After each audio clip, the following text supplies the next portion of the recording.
Kita sapa dulu beliau. Assalamualaikum warahmatullahi wabarakatuh, Bang Ahmad. Waalaikumsalam warahmatullahi wabarakatuh.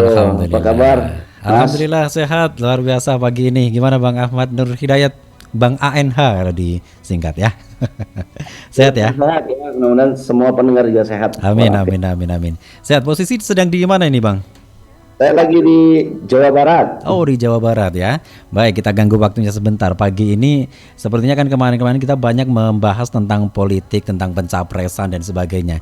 Tapi kita lupa ternyata ada pembangunan IKN yang hari ini sedang berjalan, yang dulu kata Presiden Jokowi akan menggunakan dana APBN hanya 20% dan 80% dari investor swasta begitu. Tapi kenyataannya kemarin Menteri PUPR Pak Basuki mengatakan bahwa sampai saat ini katanya pembangunan IKN belum ada investor sama sekali yang masuk. Nah, Bang Ahmad, kalau Anda melihat apa sih yang menyebabkan para investor enggan untuk berinvestasi di IKN ini?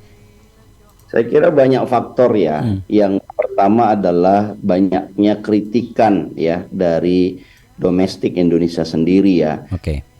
Keep in mind bahwa yang mengkritik ini bukan kaleng-kalengan ya. Hmm, Setidaknya kita pernah mencatat adanya para guru besar oke. gabung dalam Komite Judicial Review IKN ya. Di Hmm, situ misalkan ada almarhum Profesor Azumazi Azra, ada Profesor Didin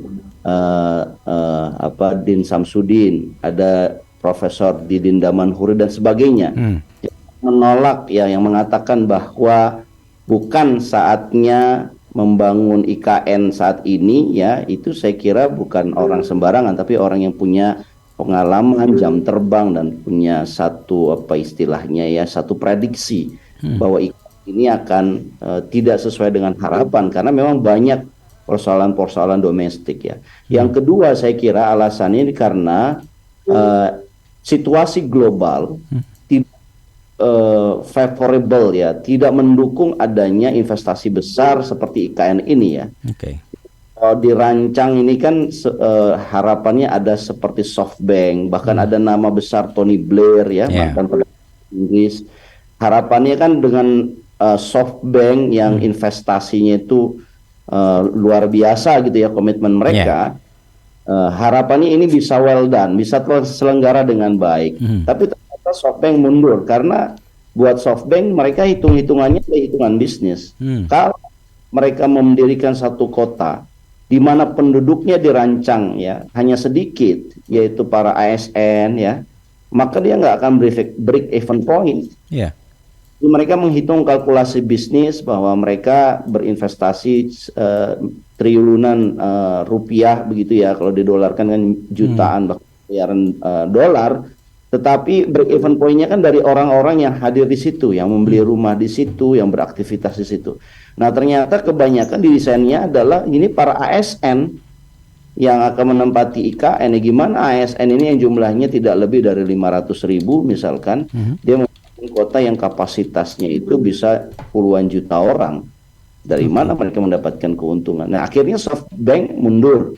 Jadi secara profitable mereka meragukan ini akan profit dalam waktu dekat, dalam waktu singkat. Ditambah lagi mereka melihat situasi global, investasi yang sifatnya terlalu jangka panjang ini tidak menarik gitu loh. Oke. Ekonomi dunia ya, apalagi di tahun 2023 ini kan mengalami resesi, di mana orang resesi itu biasanya memperbanyak dana cadangan. Hmm, Orang sedang susah kan. hmm. Nah, masih juga SoftBank. SoftBank melihat ini global slowdown terjadi, jadi mereka lebih baik menghold investasinya daripada situasinya semakin tidak menentu dan akhirnya mereka menempatkan dana yang salah. Oke, tapi dulu presiden kita, Presiden Jokowi begitu yakinnya begitu bahwa nanti akan banyak investor swasta lokal maupun asing begitu yang akan masuk. Tapi ternyata pertimbangan itu meleset jauh sekali begitu. Apa yang kemudian nanti ke depan yang harus dilakukan oleh pemerintah ketika investor ini memang benar-benar sama sekali tidak ada yang masuk? Yang saya kira presiden saat itu overconfidence ya, Hmm, terlalu percaya percaya diri. diri, tidak mendengarkan banyak nasihat dari Hmm, orang-orang yang sebetulnya nggak punya kepentingan kan, hanya oke. di kepentingan bangsa dan negara. Hmm, Dia terlalu overconfident, seolah-olah dia ingin membuktikan bahwa diri dia adalah berani, hmm, sebagaimana dia dia pernah mencabut subsidi BBM, dia juga ingin nekat begitu ya, mendirikan IKN ya, ibu kota negara baru di tempat yang sama sekali sebetulnya tidak punya dasar infrastrukturnya gitu. Itu kan hutan belum. Oke. Nah, bahaya memang kalau orang sudah overconfidence, karena dia tidak mau mendengarkan berbagai nasihat gitu.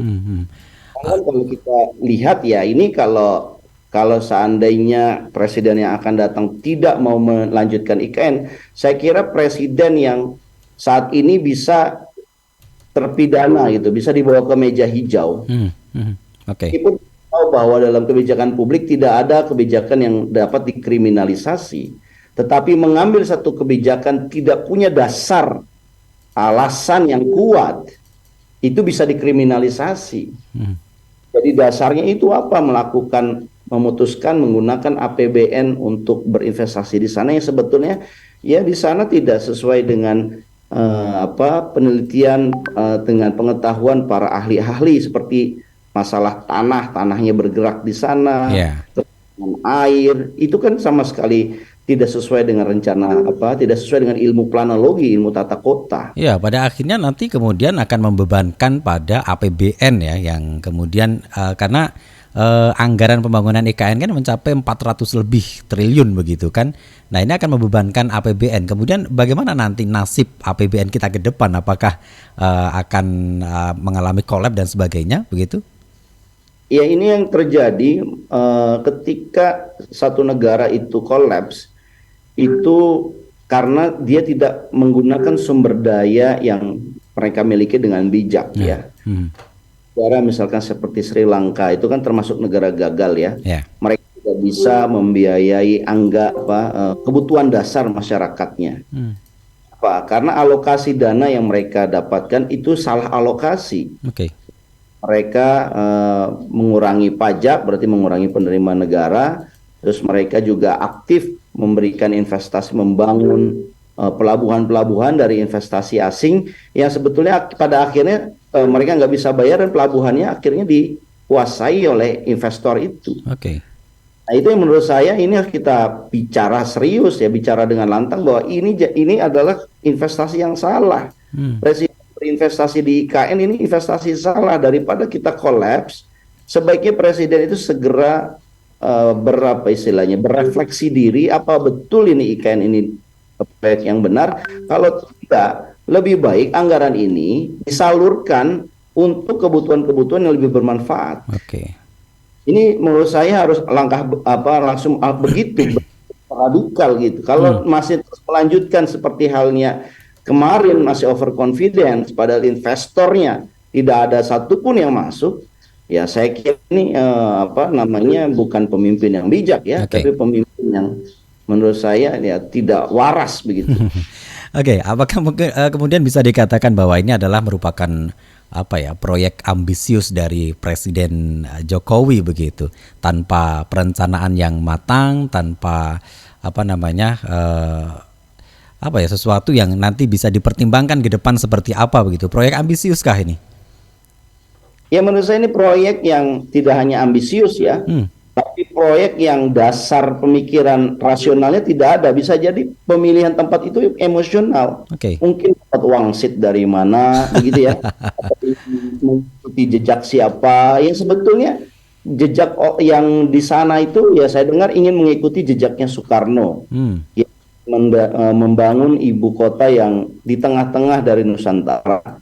Tapi kan Bung Karno saat itu kondisinya berbeda. Saat itu kota-kota belum berkembang seperti saat ini. Iya, betul. Dan juga saat itu problem lingkungan bukan menjadi isu ya tahun 1945 gitu, bahkan sampai Pak Soekarno turun 1965, isu lingkungan belum muncul saat itu. Tapi sekarang muncul isu lingkungan.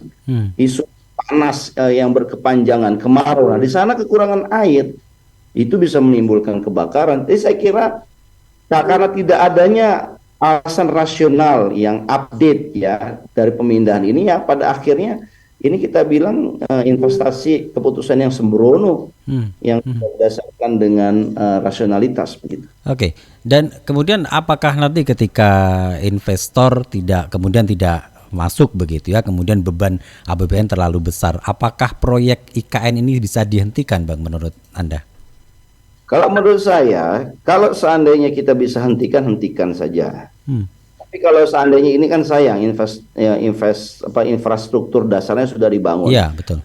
Antar ikan ini hanya seperti membangun istana saja, seperti istana Tampak Siring, seperti istana di Bogor, istana ya salah satu istana saja, satu bangunan istana ya udah. Tapi itu bukan ibu kota negara. Oke.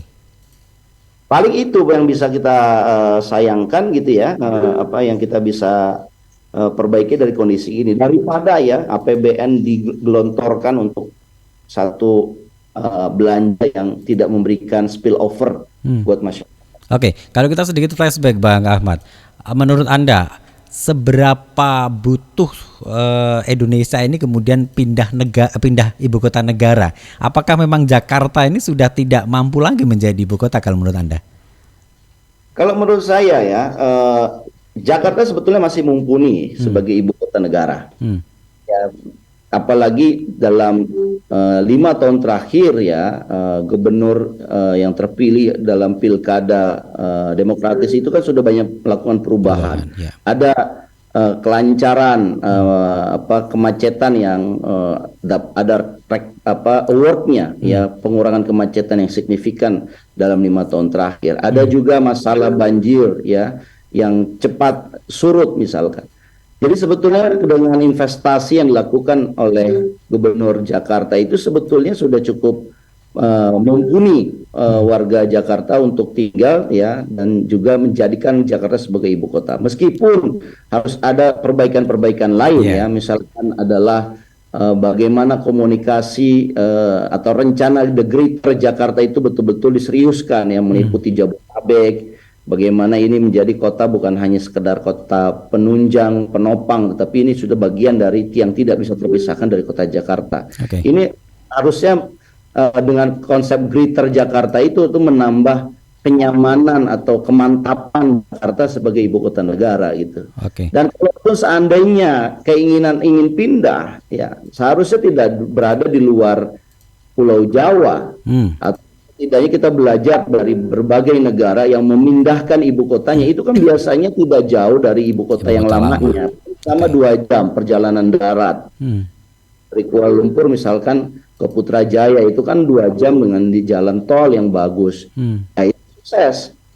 Tapi kalau misalkan contoh-contoh di berbagai negara yang lain, misalkan di Thailand ya, dia harus bisa 3-4 jam, terlalu jauh kotanya, kota mati ibu kotanya. Paling ada bukan ibu kota, itu hanya sekedar kota administratif saja. Bang Ahmad, kita menyinggung sedikit ke politik. Nanti 2024 akan diselenggarakan pesta demokrasi begitu ya, pemilu pilpres, dan nanti akan terpilih presiden terbaru pengganti Jokowi. Ini ada tanggung jawab apa kemudian ke presiden yang baru terkait dengan IKN ini? Apakah memang harus mendukung dilanjutkannya IKN atau seperti apa kebijakan presiden yang baru nanti? Ya, saya kira karena IKN ini kan telah disetujui secara legal formal ya dalam berbagai produk ya, misalkan DPR sudah menyetujui, jadilah itu undang-undang IKN. Itu sempat digugat, Hakim MK memenangkan pemerintah dengan mengatakan undang-undang IKN ini sah. Artinya secara legal formal IKN ini sudah ada, sudah eksis ya. Kalau pemerintah yang akan datang melihat ternyata manfaatnya lebih sedikit ya dibandingkan mudaratnya, bisa saja ini digagalkan. Tetapi proses penggagalannya tentunya tidak hanya sepihak oleh presiden ya, melalui Kepres misalkan. Dia harus juga membatalkan undang-undang IKN misalkan. Dia ajukan dengan undang-undang revisi yang baru disetujui oleh DPR, dan tentunya kalau kita ingin investasi IKN ini dihentikan agar APBN ini lebih bermanfaat buat pembangunan dibandingkan buat IKN, maka 2024 nanti tidak hanya kita bicara bagaimana memilih presiden yang tidak setuju dengan IKN, tetapi juga memilih anggota-anggota Dewan Wakil Rakyat kita yang punya pemahaman yang sama. Itu dia.